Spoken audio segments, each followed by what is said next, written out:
चलिए अब देखते हैं कि क्या हम थोड़े अधिक जटिल अणुओं कॉम्प्लेक्स मॉलिक्यूल्स वाले रासायनिक समीकरण को संतुलित कर सकते हैं। तो यहाँ हमारे पास एक रासायनिक समीकरण है जो एक रासायनिक अभिक्रिया को दिखा रहा है। ये वास्तव में एक दहन अभिक्रिया है, कंबशन रिएक्शन है। यहाँ हमारे पास ऑक्सीजन की उपस्थिति में एथिलीन है और इस अभिक्रिया को शुरू करने के लिए हमें थोड़ी ऊर्जा की भी आवश्यकता होती है, लेकिन फिर अभिक्रिया होने पर ऊर्जा मुक्त भी होती है। यहाँ पर जिस तरह से हमने इसे लिखा है, हमने ऊर्जा का हिसाब नहीं रखा है। तो यहाँ दाईं ओर हमारे पास थोड़ी एथिलीन है और ये ब्रैकेट में ये छोटा जी, स्मॉल जी बताता है कि ये गैसीय रूप में है, गैस फॉर्म में है। तो गैसीय एथिलीन प्लस कुछ डाई ऑक्सीजन अणु, जो वायुमंडल में पाया जाने वाला ऑक्सीजन अणु का सबसे प्रचलित रूप है और ये भी गैसीय रूप में है। इन्हें एक साथ रखने पर हमें अंत में कुछ कार्बन डाइऑक्साइड गैस और कुछ द्रव जल मिलता है। ये एक क्लासिक दहन अभिक्रिया है। लेकिन आप सोचिए कि हम इस समीकरण को संतुलित कैसे करें। तो चलिए पहले सुनिश्चित करते हैं कि दोनों तरफ प्रत्येक परमाणु की, प्रत्येक एटम की संख्या समान हो। और जब आप इस तरह की कोई कॉम्प्लेक्स इक्वेशन देखते हैं जहां आप जानते हैं कि यहाँ एक ऑक्सीजन है और यहाँ दो अलग अलग अणु हैं और इनमें से कई अणुओं में कई तत्व हैं, तो इसको देख करके थोड़ा डर लग सकता है कि हम शुरू कहाँ से करें। और यहीं पर रासायनिक समीकरणों को संतुलित करने की कला काम आती है। तो करना ये है कि कोशिश करें कि पहले उन अणुओं को संतुलित करें जिनमें कई तत्व हैं, और जिन अणुओं में केवल एक ही तत्व है उन्हें सबसे बाद के लिए छोड़ दें। और ऐसा हम इसलिए करते हैं क्योंकि ये वाले अणु कॉम्प्लेक्स हैं, तो इनके कई तरह के प्रभाव होंगे।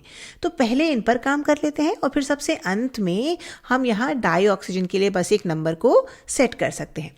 लेकिन अगर आपने मान लीजिए एथिलीन को बाद के लिए छोड़ दिया, तो हर बार जब आप कार्बन को संतुलित करने की कोशिश करेंगे तो आप हाइड्रोजन की संख्या बदल देंगे, जिससे फिर कुछ और बदलना पड़ेगा।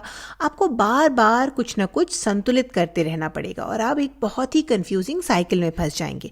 तो सबसे अच्छा तरीका यही है कि सबसे पहले जटिल अणुओं को संतुलित करने का प्रयास करें और एकल तत्व, सिंगल एलिमेंट वाले अणुओं को बाद के लिए, अंत के लिए बचा के रखें।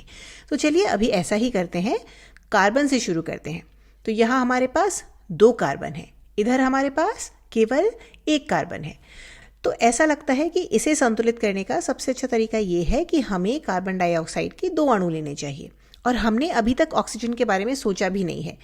तो यहाँ 2 लगाने से यहाँ दाईं ओर मौजूद ऑक्सीजन की संख्या बदल जाएगी, लेकिन कम से कम हमारा कार्बन संतुलित हो जाएगा।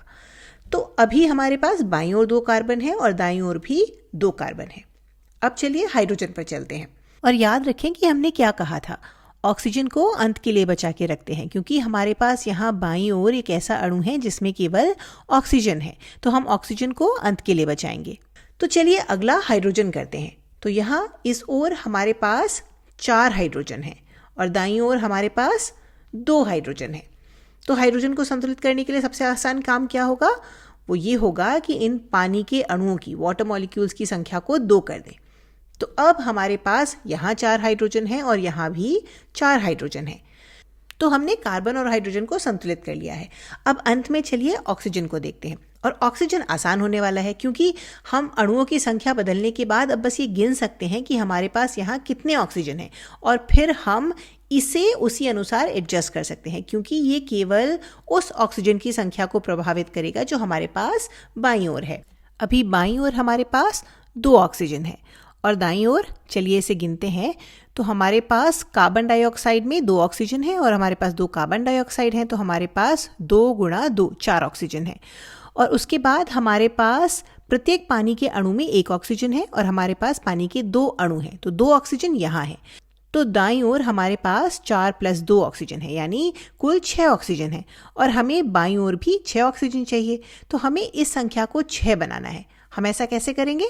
तो हमें बस ऐसे 3 अणु चाहिए। यदि हमारे पास 3 अणु होंगे और उनमें से प्रत्येक में 2 ऑक्सीजन है, तो हमारे पास कुल 6 ऑक्सीजन हो जाएगी। और इस तरह से हमने आसानी से इस दहन अभिक्रिया को, इस रासायनिक समीकरण को संतुलित कर लिया है।